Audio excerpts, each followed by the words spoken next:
to another great edition of Forward Focus Thursday. So happy for you to tune in and be with us on this Thursday afternoon. So, as we go around the room, we'll check in with one another. So, I will start with Uncle Joe, and then we'll go from youngest to oldest. Uncle Joe, how are you doing? I'm good, good, good. No complaints. Everything's going well. I was able to visit Mike, my brother Michael, Dr. Michael, who's on here with us, and North Carolina, and Timothy. Had a good time with them, and got back yesterday. So everything's good, man. Wonderful. Dad, how about you? I'm doing great. All is well. All right, Uncle Phil, are you still twins today? Couldn't be the better that you have to be twins. No, yeah, I'm. So if it's any better, I couldn't stand it, son. Granddad, what about you? I'm feeling good. Went to the doctor yesterday, told me my diabetes is well under control and my cholesterol is well under control. So I guess I'm under control and doing pretty good physically. Amen. And you know, the weather in Connecticut is so unpredictable where yesterday we had a early dismissal. Snow came out of nowhere. Just fell down. We put the kids to school at 9 o'clock. We got a full call 9:30 saying we got early dismissal. Come get your kids. And now today the snow is gone and the sun is brightly shining. So you never know what's going to happen in the great state of Connecticut. I love it dearly. I love it tremendously. I am looking forward to March Madness coming up right now. All those UNC fans on the call, y'all can forget it. I think it's UConn's going to be their year. We may get to the Final Four, so look out for UConn this year. We rolling. It's gonna be your year to do what? Win a national championship, to be in the hunt. Are y'all still have a basketball team? Does UNC still have one? Yes, I'm sorry. We beat Duke the other day on Mike Krzyzewski's last game. We got a team. Yes, we do. Yes, we do. Are you going to the tournament? I don't know. Oh, we're going. Y'all be invited. We're going. We're gonna make it. Okay. Will we actually be able to dance with somebody, or you're just father for somebody else? We go further than UConn. All right, keep going. Well, as you can see, we can get off topic. So yes, we can on that one. I don't blame you, son, for supporting UConn. It's a poor frog won't praise his own pond, even if that pond is drying up. That's right. Well, I would still never understand how somebody can actually work at Duke, be born at a hospital, Duke, but yet want to support North Carolina, UNC. I don't get that, but okay. Duke gave you everything, Uncle Joe, but yet you still want to support North Carolina Tar Heel. But it is what it is. I'm a Tar Heel born, Tar Heel bred. When I die, I'll be a Tar Heel dead. But yet you're in Georgia. Okay, but yeah, so here we go. Go Heels. So I guess what topic were we going to talk about today? I know last week we did talk about, Lent and what it means to sacrifice, what it means to suffer. We talked about, instead of giving up something, how about you actually add something, whether it be community service or, give up bad habits, so to speak, as opposed to just food. So here we are, 10 days into Lent. I want to ask, you personally, how are you experiencing Lent this season for yourselves?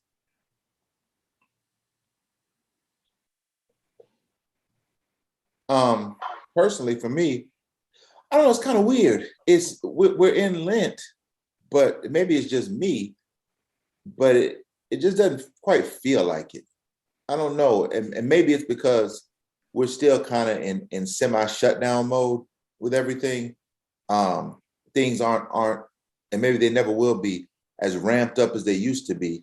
But for just me, it kind of feels weird. It feels like we're there. I know we're there in the calendar, but it doesn't seem like we're there. Does that make sense?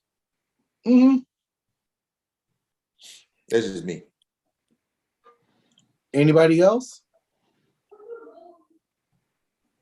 The times and the situations, especially with the pandemic and close it, make us take a whole different look at everything. time now has a different way. All of a sudden you look up and Sunday, daylight saving time comes back into Oh, effect. Lord Jesus, help us, Jesus. And Oh, so all Lord. of a sudden things happen so differently without any kind of fanfare. Look like all of them just run right in together. There's no distinction between any days. All of them look just about alike. And it's snowing here and cold. And it's going to snow here tomorrow. So are you not looking forward to daylight savings time? For me, I always enjoy this time of the year where spring is around the corner. You have March Madness. The NBA playoffs about to start ramping up, like the final, 15, 13 games. So for me, this is a good time I look forward to in terms of what this year could really bring. No, it's bad for me. Tax season. Tax. Exactly. It's tax, daylight bad savings season. time, Bad season. income tax time. Got to Yep, deal with the tax infernal. time. Got to deal with the infernal revenue service. Yep. It's tax time. Yep. Yeah, that's Uncle Sam, that's So regarding all of that, especially for me, how I experienced Lent, I kind of associated with like the times that we're living in, where now I'm hearing that, they're looking at as this gas crisis, where people are not filling it at the pump, in terms of what they're normally paying out. So I saw an article in my local newspaper, how a person is now paying over $5, where now she spent $90 just to fill up her gas tank, where normally would take $45. And so, given what's happening around the world with Ukraine, Russia, and other countries, how does that play into this Lenten season? It means everybody gonna stay home. I'm glad for Zoom. Thank God for technology. I'm not gonna put any more than $40 at a time in my tank until I can do better. Amen. Yeah, what I've seen in California, in Northern California, where I am, is lines now at the gas pumps. Oh no. wow, People, we're running out of gas. no, because anytime there's a station that's selling gas at less than $6 a gallon, you can find a line that's at least 6, 7 cars long at every pump, because nobody wants to pay where the gas prices are, $6.25 to $6.75. And so if you find a $5.99 or a $5.95 station, you're going to wait in line for a long time. And I'm not certain, but I think that today those might be gone. Everybody will be over 6. So, how do you think this is going to play out for the upcoming midterm election season? Well, I remember in 2006, where we were in a similar situation, 5 years into the war in Iraq and Afghanistan, gas prices were out of control, they were soaring, and the Democrats really used that message on rising inflation, rising gas prices, and they actually wrote themselves into both the majority of the House and the Senate in 2006, based off the similar situations we find ourselves today. So, given where we are, how do you think it's going to work out for the midterms this coming year? It's going to have an impact on the Democrats, but the problem is that Iraq was something of the United States making. This is nothing of our making. This is just turned into a moment to be capitalized upon by oil companies in this country that are going to use this. Very little oil was imported from Russia into the United States. They're going to use this, though, as something that they can throw at the Democrats to smear the Democrats. And if they do get back into control, if you think things are bad now, you wait until they get back in office. And also there's go ahead, Dad. So you haven't seen nothing yet. It's going to be a tug of war, and My only hope is that if they do get back in, that Donald Trump won't be any part of it. That would be a disaster. Right. There's a rift in the Republican Party right now. There's a Putin wing of the party because Vladimir Putin supposedly has attacked Ukraine to get rid of neo-Nazis, which is stupid. It's insane. But there is a Republican wing that supports Putin. So hopefully the Republican Party will be split to the point where they won't get what they want. They won't get who they want. But weren't they already split, especially when you saw the evolution of the Tea Party back in 2006 in response to what occurred with, under the Obama administration? Haven't they always had that far right-wing conservative group really hijacking or taking over the party? But the only difference here is the atrocities that are shown on the news. Alleged genocide. There is a difference, and to support someone who parallels Hitler and Stalin, then something's wrong. So I'm hoping that wing of the Republican Party is enough to keep them out of power. I'm praying. It may not keep them out of power, but I hope that at least it shifts their emphasis, because what you have, you have people in Russia as ill-informed and cultic as the Trump folk in this country, ill-informed and cultic.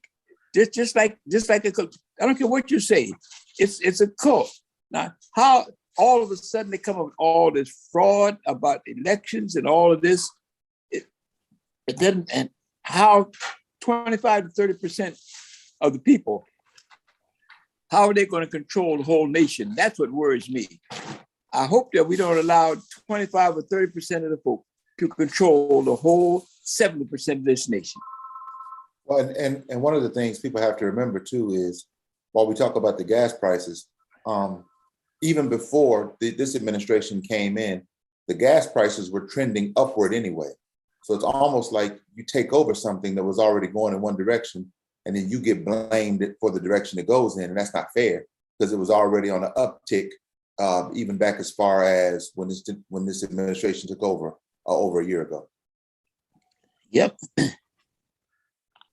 Well, is that going to play with the American people, given that we do have a short attention span, where really, with the 24-hour news cycle, we only focus on what's happening today, and then we forget about it, tomorrow. So given who's in office now, given the agenda, who's running it, will you have like those who are more moderate, will they actually understand that argument? Well, see, they play upon the fact that the general public has the attention span of a Cocker Spaniel. And as I sit here with a Springer Spaniel right now, you are correct. The attention span is not much. Well, it isn't. A Cocker Spaniel isn't the brightest dog in the world. Apologies to all the owners of Cocker Spaniels that might be listening to this. But that's pretty much the general public, and nobody wants to connect the dots. You connect the dots. Why is fuel so important? Well, the cost of fuel isn't driving inflation to 7.9% where it is right now. It's the cascade effect, because the cost of fuel affects the cost of delivery of goods and services. Right. All your food is going to go up. All your services are going to go up. You're going to have increases across the board. And those are because the result of costs being passed on to the consumer. Everything is going to go up. People are going to have a difficult time flying, much less driving. That everything is going to go. Airline tickets are going to kill people. It always takes time for that situation to come down, and it never comes down to where it was. Gasoline prices will normalize in this country somewhere around, my projection, $3.50 a gallon nationally, national average.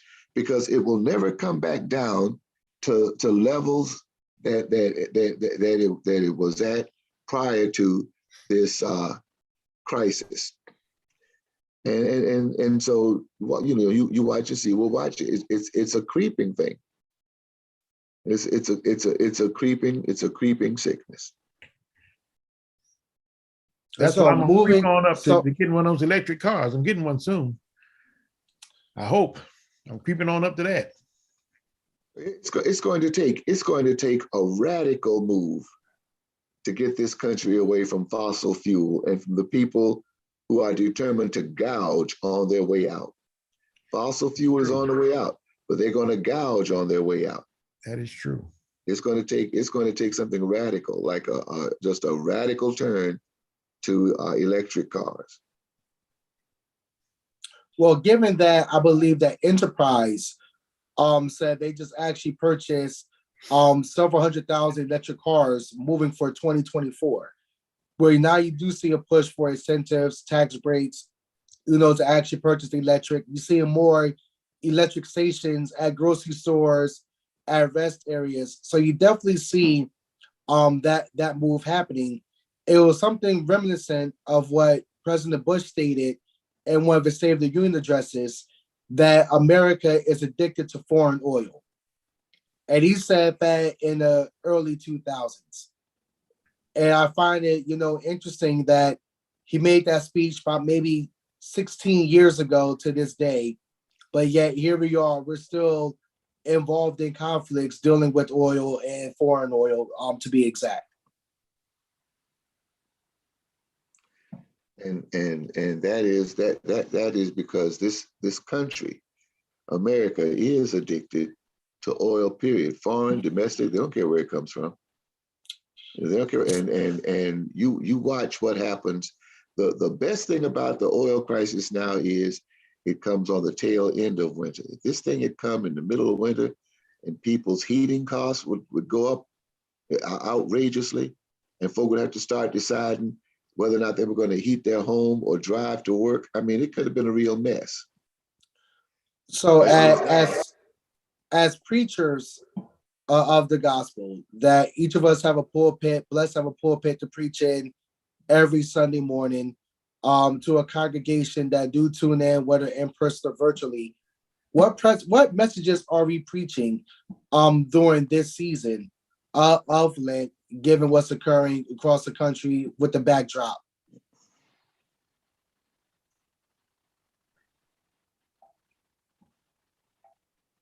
Or what should the messages be? I always try to give people hope, even if it's only a glimmer of hope, because, you know, God is still God. God is still good. God can still do anything and everything that God wants to do. It's in God's hands. So no matter what we're faced with, you know, we believe in God. We trust in God. You know, we don't try to second guess God. And we move on from there. Times are tough, but times have been tough before. And we've gotten through it. So we just have to wait on God. Come on through. Do what you need to do. You know, wash your hands, wear your mask, social distance, all this kind of stuff. Do that. You know, because God is still moving. Yeah, it's tough, and it's tough preaching to people, especially during a time like this where it's very you know, things are inflation is going up and times are uncertain, and things of that nature. But you just have to hold on. To Dad, I just want to ask Dad this question. This has got to be similar, Dad, to I know, and Phil, you I don't think you were. This is probably before your time as a preacher too, Phil, when we were going through the oil crisis years ago, back in, what was it, the 70s. You weren't preaching yet then, were you, Phil? He started in 74. Yeah, not kind of sort of, but yeah, but I was the one who waited in those lines overnight to get the car gassed up. So what did you preach then, Dad? What was your message then? Maybe we can draw from that. Only message you had then is patience and wait, and try to understand the reason why it was going on. You see, oil and the manipulation of crude oil has always been a problem, whether you want to be in with the Saudis or whether you want to be in with whatever nation or empire controls a certain flow.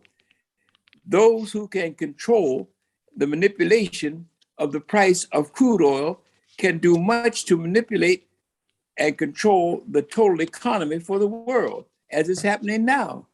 When you see when crude oil had gone down to $60, $70 a barrel, now it's up to $130 a barrel.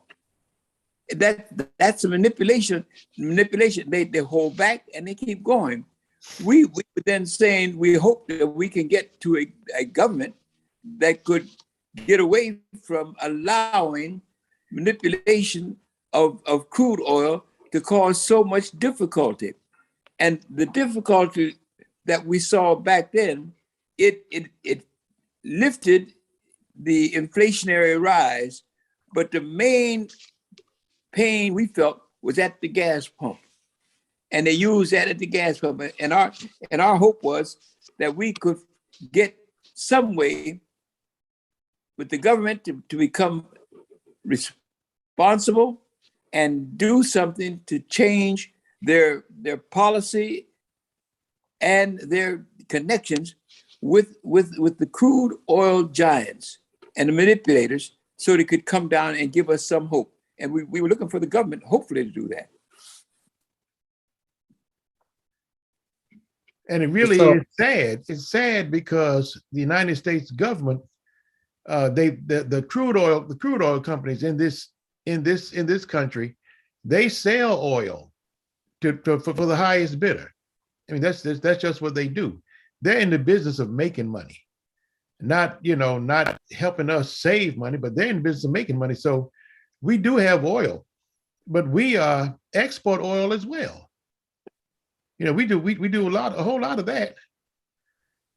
So, and also the United States has oil reserves, because the idea is to wait till everybody else's runs out, and then here we come. But I'm hoping and praying that we move from an oil-based economy to a sustainable energy economy.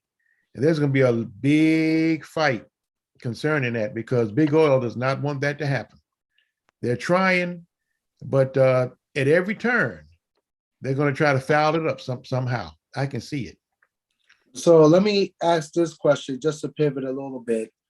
We saw a week ago where we celebrated or commemorated the anniversary of Bloody Sunday down in Selma, Alabama, crossing the Emmett Pettus Bridge.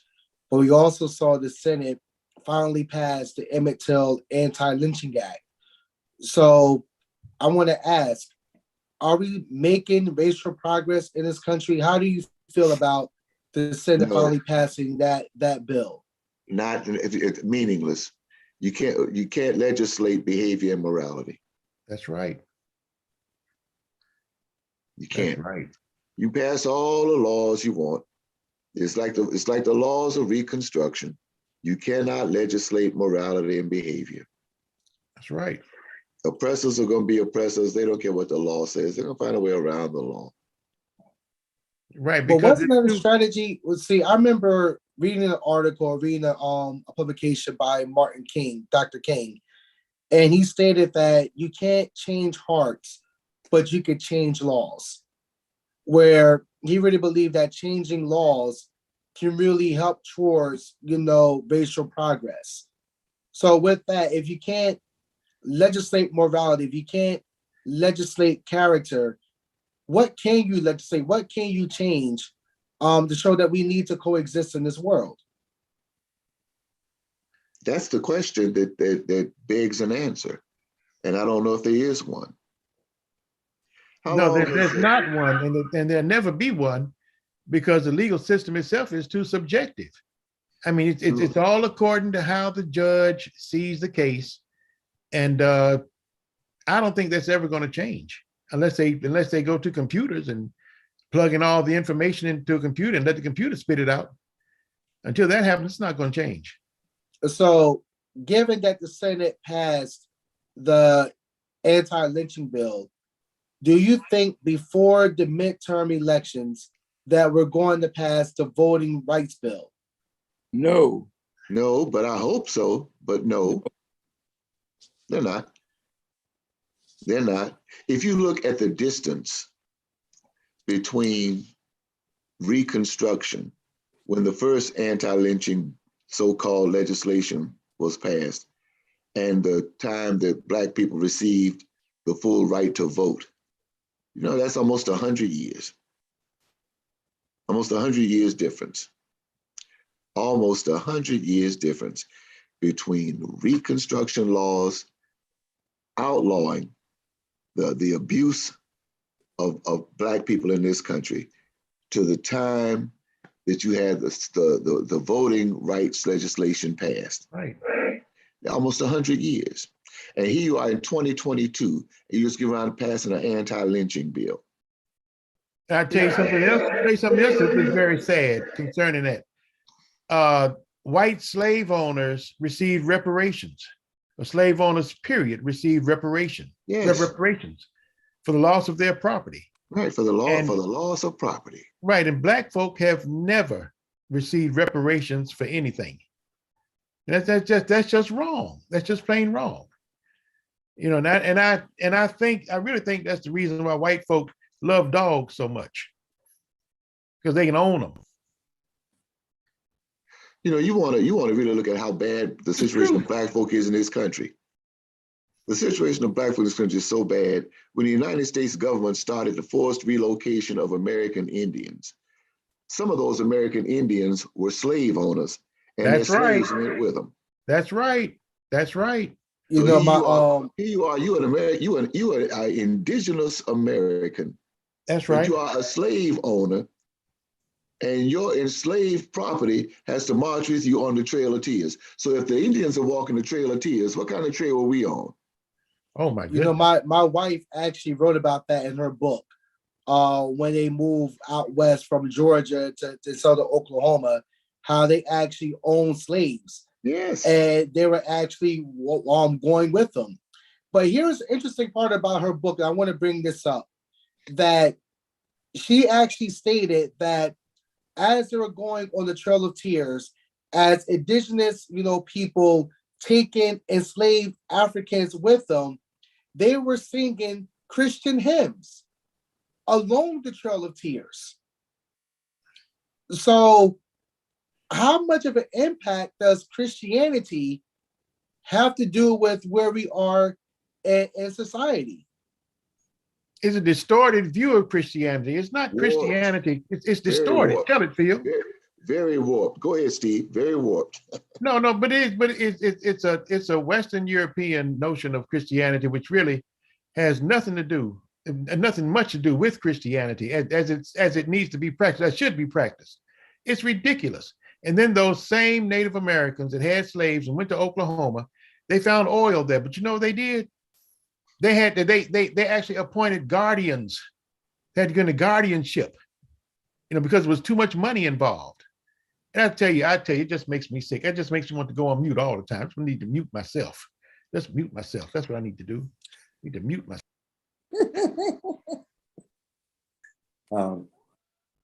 Yeah, So what's the difference between being a Christian versus Christianity then? All right, first of all, look at the etymology of the word Christian. The word Christian in its origins meant Christ ones. That's where it comes from. To be a Christian is to be a Christ one like Christ. Go to Acts and remember where it was that the believers were first called Christians. They were first called Christians in Antioch, which later became a center of Christianity. But here's the point. The name Christian was a derisive name. To be called a Christian would be like calling somebody black today a nigger. It was a name of derision. And they took a name of derision just like we did as Black people. And where it has been a derogatory term for generations, now it's nothing to be going down the street and somebody say, "What's up, my nigga?" And so to yes, be without Without the hard R, Phil, without the hard R, you got Right, it. without the, right, lacking the hard R. But all right, so to be a Christian is to be a Christ one like Christ. And so you take what Christianity looks like as practiced by some folk and juxtapose that against really not so much what would Jesus do. That little bracelet fad a couple of decades ago at WWJD turned what would Jesus do into do what Jesus did. That's right. Then you become a Christian. Then you see So what how it does means Christianity to play be in a that? Christ one. Huh? So how does Christianity play in that in terms of that role? Christianity cannot be perspectival. There's no such thing as perspectival Christianity. Just as there's really no such thing as a situational ethic. And ethic, if it's to be an ethic, is a constant. To do good, to love your neighbor, those are constants. They're not situational. They're not perspectival. You know, you make it perspectival when, like Jesus said, love your neighbor like you love yourself. And what was the reply from the young man? Who is my neighbor? See, that's a cop-out question. That's a cop-out question. That's a question that tries to make it perspectival. All right, I'll love my neighbor as myself, but I get to decide who my neighbor is. That's making it subjective, right, Phil? Exactly. And that's where it goes left. That's where Christianity goes left. That's true. You look at white folks in the lifetime of my parents, in the lifetime of my daddy, white folks who could go and lynch somebody on a Saturday and be in church Sunday morning like nothing was wrong. White folks in my lifetime who could bomb a Sunday school. Right. Right. And not see anything wrong with that and tell you they're Christian. Anyone who can find some kind of reason in that is warped themselves. Well, it starts with dehumanization. You objectify and Yes. dehumanize that which you seek to destroy, and then you can destroy it because you no longer see it as human, which is funny. Yeah. Because I laughed. I had to go off when Steve said the comment. I had to get off for a minute when Steve said the comment earlier about the dogs. But truth be told, many people will treat a pet better than they treat somebody who doesn't look like them.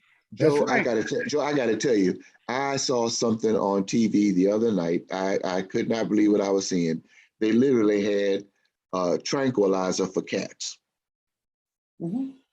Oh, that's good. They had a tranquilizer for cats. If your cat is neurotic, Mm-hmm. if your kitty cat is neurotic, we got a tranquilizer for them. They have life insurance policies and health insurance policies for dogs and cats. Oh, Phil, I got one for you.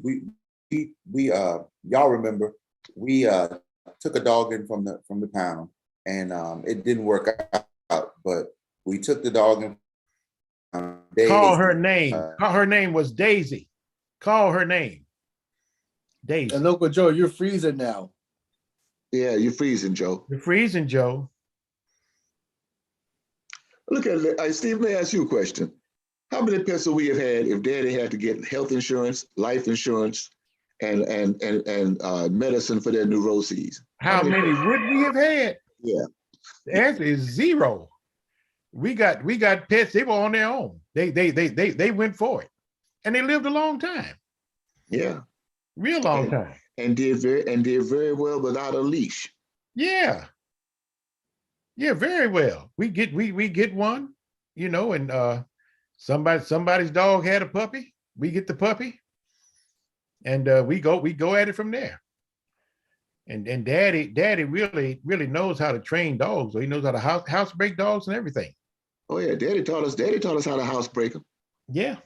Okay, am I back now? Is that better? Yeah, you're better. Yes. You're back. I don't know what You're happened. back, Dr. Joseph.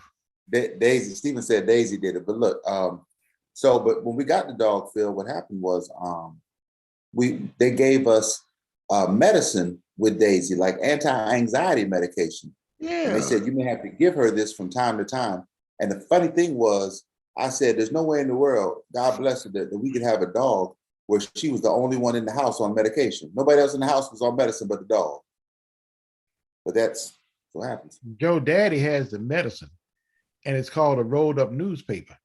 Daddy knew how to deal with a dog. You know, the dog would act like that for only so long. See, you can't do that now. If people see all this you, neurosis stuff. if people see you doing that now to your dog, man, they'll put you in jail. I know, because the white folk love dogs more than they do people, especially more than black folk. That's the truth. Just 63 cents a day, and you can support this dog. The dog out there shivering, you know, and shaking and stuff. You got all these folk up on the bridges and stuff. Ain't nobody saying nothing about them. It's ridiculous. For 63 cents a day, you can save this dog. Save the dog for what? I mean, come on, now, it's a dog. I love pets. Not that anybody else loves pets, but my goodness.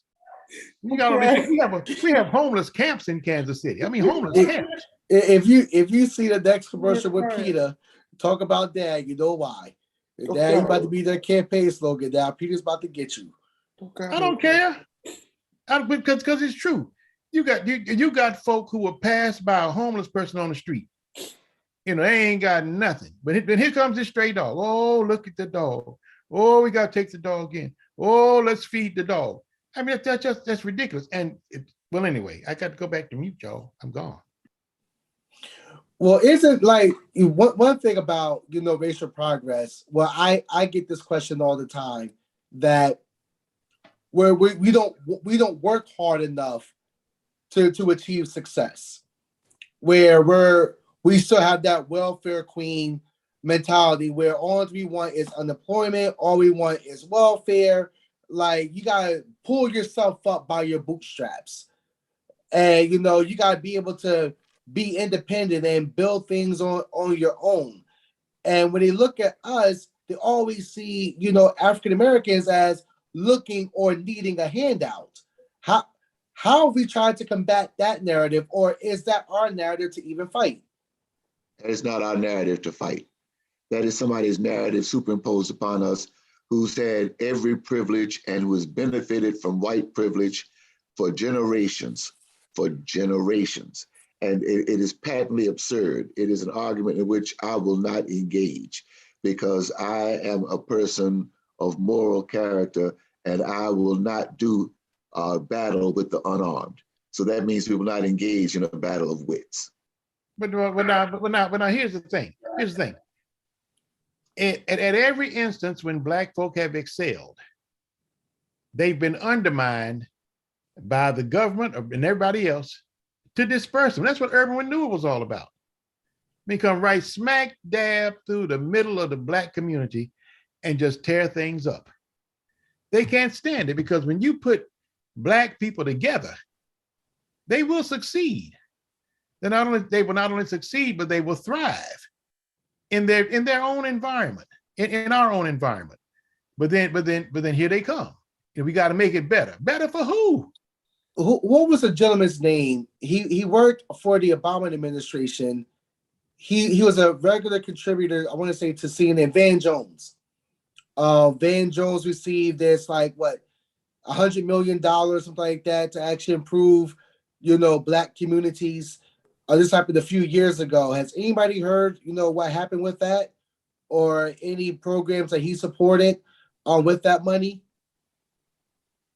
The only thing bad about that program, son, is that they didn't give it to me. I have a plan, a major plan. Give me $100 million and watch my plan. What's the plan, Steve? The plan is to get as much interest off of it as possible, to hold it, and to come up. That's how I'll come up. I'll come up like that. I will come up. Yeah, I think was it Jeff Bezos? I think it was Bezos that gave it to him. Even the point there. Okay, they gave him $100 million. $100 million in the annual budget of the United States of America is like a drop of water in a bucket at the ocean. 100 million. 100 million. Even there's a show I watch. On I think it's Stars, Billions. I watch Billions. Oh, no, I think it's Showtime, Phil. Is it Showtime? All right, well, I watch Billions, but I do too. the main character on Billions this year said that when you want to talk about life-changing money now in America, you can't begin to talk about life-changing money at less than $1 billion.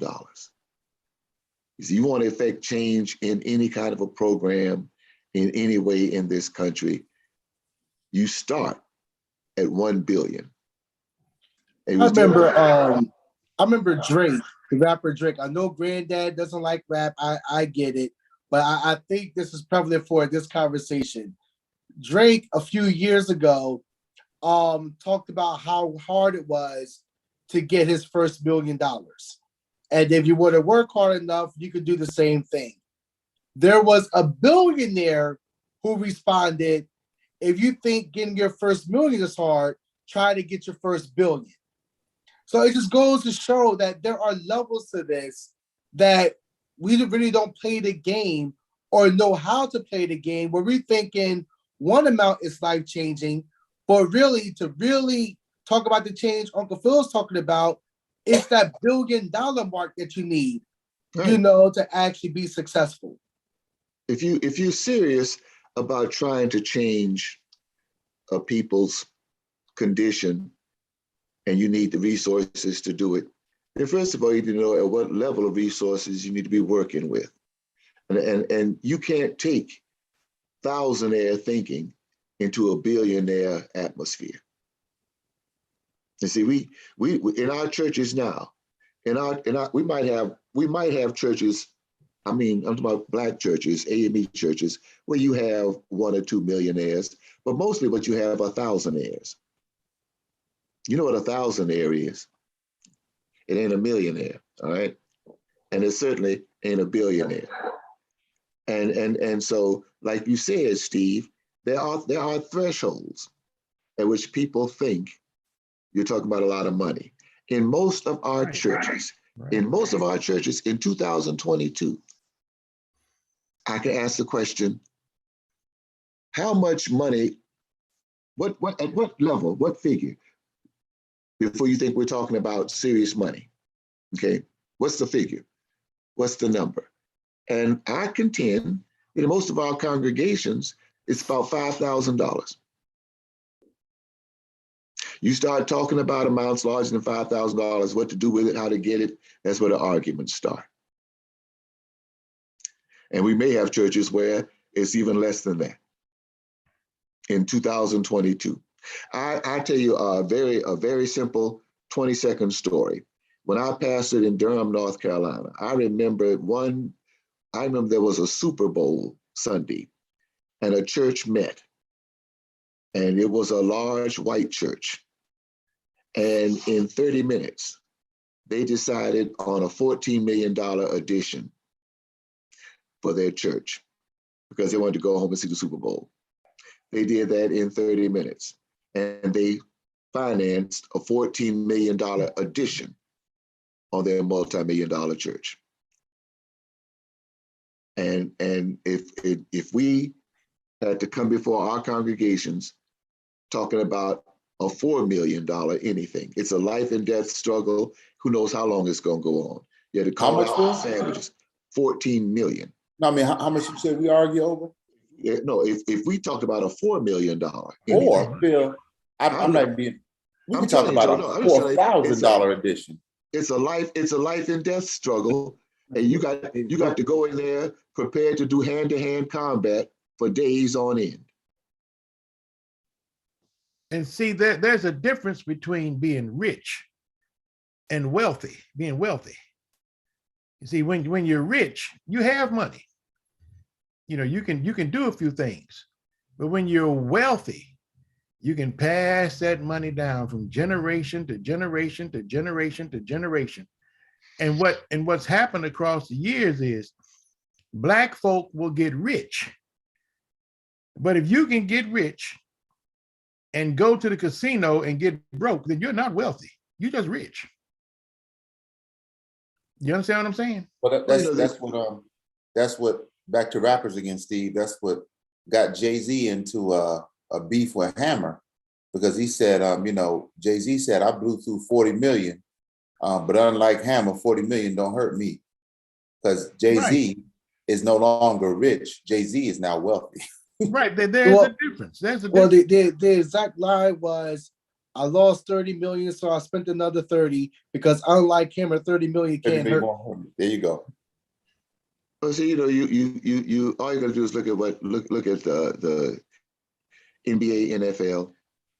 You know, if you can pay a ball player $500 million a year or a multi-year contract, and you've got a whole roster of folk you're paying like that.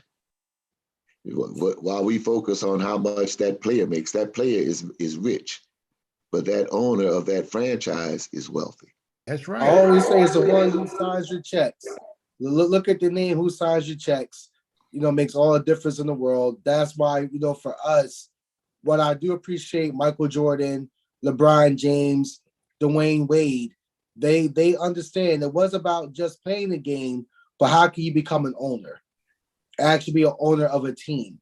And so because they understood that's really how you build wealth, is not just playing in the game, that could be a platform, but the ultimate goal is to be an owner of a team where you can actually start to really build wealth for you and your family. Yep. Absolutely. And That's so, right. Yeah. We had some, we grew up with some wealthy people though. They were wealthy. One or two of them. Or were they just rich? they were just rich. Is that what it is? They were just rich? They were just rich. They were just rich. So how do you develop that wealth mindset? You know, where a lot of stuff we have to learn on our own, or we have to be around certain people who actually did it. You know, how can we actually build wealth and get into that mindset where we don't stop when we hit a certain number, but we keep going, you know, for future generations never have to worry about it. You have to have something that somebody wants all the time. So the faucet never gets cut off. That's how that's how you get wealthy. There's something that somebody wants all the time. Somebody has to have. And I think, Steve, it takes two, the sacrifice of the one who wants to get the ball rolling. So say you and I want to start generational wealth for our families, then the sacrifice begins with us, not using our finances to get everything we want to get, but instead realizing we're building something for future generations. You could say the same thing with the church. There's certain levels or certain sacrifices in our church right now that must be made by those who are in leadership right now in order for the church to continue to move forward into future generations. If those sacrifices aren't made right now, then the future generations will suffer. That's true. The one thing I appreciate about other cultures is that the investments that they make today, it doesn't impact them, it doesn't impact their children or even their grandchildren. They're thinking about generations 5, 6 down the road. Right. Where how is this impact today? How is this investment going to impact my great-great-grandchildren or my great-great-great-grandchildren? Making sure that I leave this place better than how I left it. For us, I see us, especially for even back to the church on Sunday mornings, that we still live paycheck to paycheck, week to week. That we have a bad Sunday, you know, we gotta have a meeting with our team, trying to figure out what bills we're going to be able to cover this particular week. Well, Yeah. and Steve, I tried this at a church I pastored, and they about had a fit. Imagine if every member who was a tithing member, even just the tithing members, tithe 10% of their estate to the church upon their death, and set up an endowment where you would be. Nobody And wants you to do know, that. No one's there's doing this church downtown New Haven, prime real estate we call it on the green.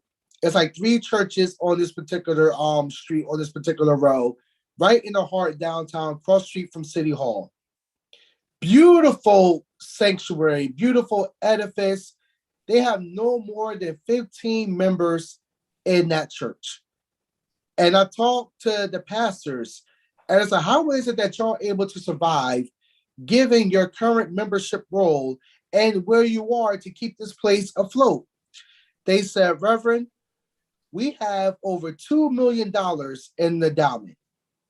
Just the interest we generate over a year help us operate the church. So we don't rely on what comes in on Sunday morning because this endowment will take care of us forever. And what I try to do in my church was to start an endowment. I'm still working on it.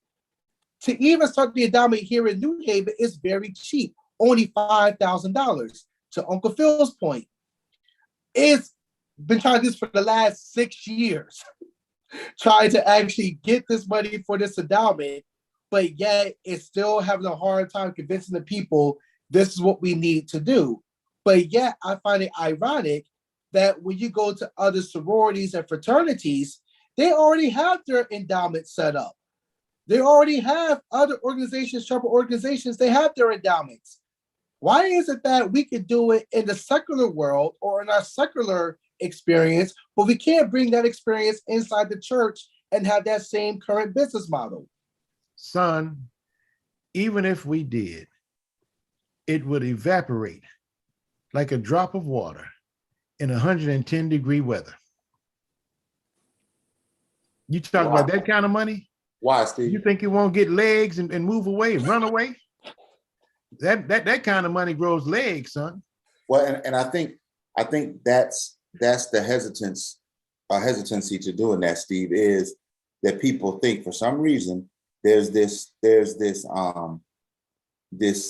idea out there that, you know, we can't give that kind of money to the church because the preacher just take it and run with it and all that kind of stuff. And that's just how. But you know what? It's not just the preacher. Now, we had a fund out here in the district that I serve. It's called the Economic Development Fund. We paid into it every Founders Day for years. It was started by the late Bishop Brookins, Hammer Hartford Brookins, bless his heart. God bless the dead. And I mean, it was a good fund. But we looked, you know, we wanted to get this hotel. So they told me we're going to invest in this hotel. Now, you know, good and doggone well, we don't know how to do that. And I wanted to get my behind in any one of those rooms at the hotel and be the first one to sleep in it. This is our hotel. You know, this is what we have. Do you know that fund is no more? No mas. No more. Gone. Finito. Gone. Just like that. Uncle Phil, you on mute.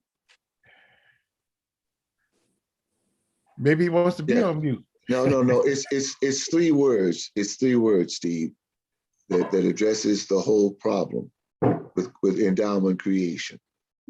The long game. People have to embrace the idea of the long game. It is not going to happen overnight. It happens over time. It may not even happen during the individual's lifetime, who is the originator of the idea, but still you play the long game. We won't play the long game. We cop out. And so to say we can't do it because the funds will disappear is a cop out. Find a way to do it so the funds don't disappear. And the way to do it is to outsource it. Outsource it. How much of that, Phil? How much of that is selfish, Phil? Is selfishness? And how much of that is selfish? Why the reason we won't play the long game? A whole lot of it is selfishness. Some people operate best in an environment that is dysfunctional because they themselves are dysfunctional. Well, I would say too that it's instant gratification, where we're more than likely to buy a lottery ticket or scratch offs, because we want to try to hit it big right there on the spot, as opposed to investing in something where it make 20 to 30 years to actually recover or really appreciate what you did back then. I mean, my son right now, I remember visiting, my grandparents. He cried when I got him a little scratch off because he said, Dad, I want to get rich now. He was like, when he didn't win anything, he was so hurt because he wanted to hit it big right then and there. And I said, son, listen, this is not, that mentality is flawed. It takes years to actually be able to develop wealth, to build wealth. It doesn't happen overnight. I think for us, we're in this instant gratification process, this want it now mentality that we don't really think about, down the road. We only think about today. What can I get right now? And unfortunately, we only think about ourselves in a process. We don't think about other people and what we do can have an impact on others and their chance of building wealth. The only way you really build wealth is collectively. You can't do it individually. And I think that's been our problem. Just like we say these cliches in church, I got my blessing. I don't know what you came to do, but I came to praise the Lord. I don't know if you can't praise, but I'm going to praise. No, it has an impact on how you actually receive your blessing. If you're not thinking about the collective, you're not thinking about the community, then you're always going to be in this spot. And for us, it's both and. You got to be able to think about the long term, the long plan, the long game, and you got to think about the community that you're trying to impact. What else we won't do? Because there is a way to jumpstart it. To jumpstart an endowment. Most of our churches are debt-free and clear. We don't know enough about money management and money usage to trust the idea that we can leverage equity out of paid-for property and take those funds and invest them in something else. The difference in rich folk and wealthy folk is wealthy folk know how to take their money and make money with it. We're trying to get rich. We're trying to get money, period. But there is a resource that most of us have, but we are unwilling to tap into it because our congregations are debt averse. They are scared to death of debt. Well, Wendell. I think we can end it right there because I know we are at our time. So I want to say just my comments. Thank you for everybody for watching with us this Thursday. Want to thank, shout out to Alan Temple as always, Brother Alan, Reverend Pace, and Sister Letitia Frey, who's always behind the scenes making this possible. Shout out to my family, just being on. You've been a blessing to me throughout this entire time, and I love you all dearly. So I guess we'll go from youngest to oldest again. With Granddad, you can lead us in a prayer when it's your turn. So Uncle Joe. No, I just want to thank everybody as well. As always, thank all of our viewers and all the people that support and help. And really excited about what we're doing. Just so everybody knows, not only are we on YouTube, not only are we on Facebook, we're also on YouTube right now. And Steve Jr., you're going to love this. We are now on Twitch as well. So you can watch us live on Twitch, which is done through our church website, but also twitch.com or YouTube or Facebook. We're trying to get this out to you. So if you have any of your friends on Twitch, tell them to watch us. And we're there now. You can look us up, Alan Temple. Thanks, everybody. Wow, Dr. Joseph, you're in the lead. I got to give you that. You're in the lead. But I love this this venue because it gives me a chance to say some things that are on my heart, and hopefully I'm reaching somebody. But remember, just 63 cents a day. You can get that dog off the street, less than a cup of coffee. Just 63 cents a day. That's all it takes. That's all I have to say. I'm done.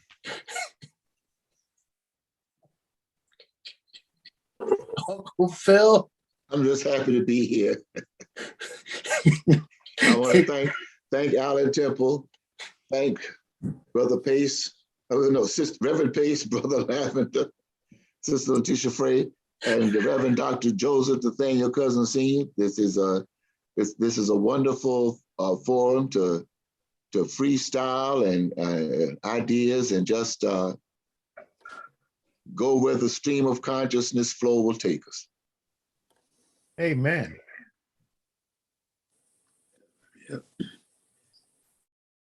My only concern that none of this negativism that's so heavy and isolationism that's so heavy will affect us in trying to continue effective ministry.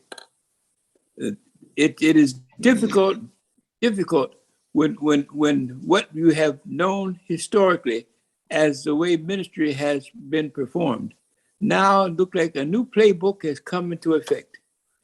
And one of the things that we have to guard against is that negative isolationism that keeps us always wondering what's around the corner. It's like walking, looking to be hit in the head, soon as you make the next step around the corner. That can make you cautious, make you negative, make you weary about all that you have to do. And I pray that the negative times won't destroy our enthusiasm for what the church has done and what the church can do and what we can do, hopefully as a people. Because I tell you, it's hard when you think you won and then you look up and somebody hit you, bam, knocked you down further than you were before when you got up the first time.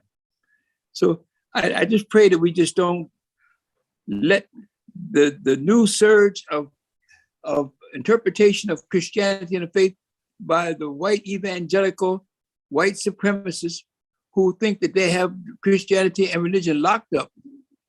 I hope that they don't become the interpreters and the purveyors of what Christianity is like over the next few years and get us all disturbed and destroyed because they have now got their foot in the door of power.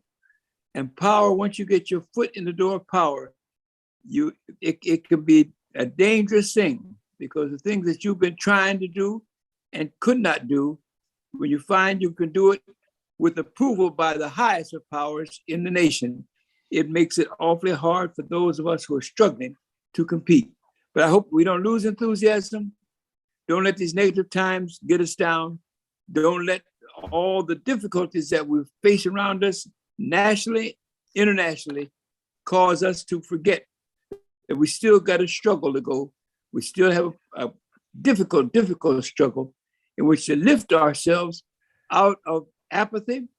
And some of the worst things that could have happened for a whole lot of Black folk after a while when they got a little bit ahead, think that they've overcome. We have not overcome yet. We got a long way to go. But the mountain is high, but we can climb it if we just stay together and don't let what's happening with the white evangelicals interpreting the gospel for us. They don't interpret the gospel for us. We interpret the gospel and meaning of faith and religion and upstanding and liberation for us. They don't interpret it. We interpret it for ourselves. Now, Lord, give us strength, give us hope, give us comfort, give us your power, give us your wisdom, give us your grace. Help us to pursue righteousness and justice in these difficult, chaotic times. Help us to always remember that you never left nor turned your back on us. And as we've gotten through before, we can get through again. And as we have risen to high heights, new heights we can attain when we trust you and believe and follow you. Amen. Amen. Amen.